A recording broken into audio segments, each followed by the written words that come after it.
അസ്സലാമു അലൈക്കും വറഹ്മത്തുള്ളാഹി. ബാങ്കിൻ്റെയും ഇഖാമത്തിൻ്റെയും പ്രാധാന്യത്തെക്കുറിച്ച് പ്രമുഖ പണ്ഡിതനായ തഴവ ഉസ്താദ് നബ്ബറുല്ലാഹു മർക്കദ അവിടുത്തെ ബൈത്തിലൂടെ ഹദീസുകളുടെ വെളിച്ചത്തിൽ നമ്മെ പഠിപ്പിക്കുന്നുണ്ട്. ബാങ്കും ഇഖാമത്തും നമുക്കായി തന്നതാ, മുമ്പുള്ളവർക്കിത് രണ്ടുമേ ഇല്ലാത്തതാ. ഇതുപോലെ തന്നെ സുയൂത്തി തൻ പറയുന്നതാ, ഇത് ഹിജ്റ 1 മുതൽ നടപ്പിൽ വന്നതാ. ബാങ്കിൻ്റെയും ഇഖാമത്തിൻ്റെയും പ്രാധാന്യം വളരെ വ്യക്തമായിക്കൊണ്ട് ഇവിടെ വിശദീകരിക്കുന്നുണ്ട്.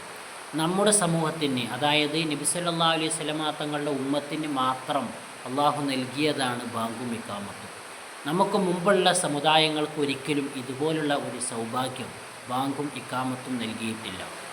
അതുകൊണ്ട് തന്നെ ഹിജ്റ 1 മുതൽ തന്നെ ബാങ്കും ഇഖാമത്തും നടപ്പിൽ വന്നിട്ടുണ്ട്. ബാങ്കും ഇഖാമത്തും വളരെ പുണ്യമുള്ളതാണ്. നമ്മുടെ സമുദായത്തിന് അല്ലാഹു തആല പ്രത്യേകം നൽകിയതാണ് എന്ന് നാം മനസ്സിലാക്കണം. അസ്സലാമു അലൈക്കും.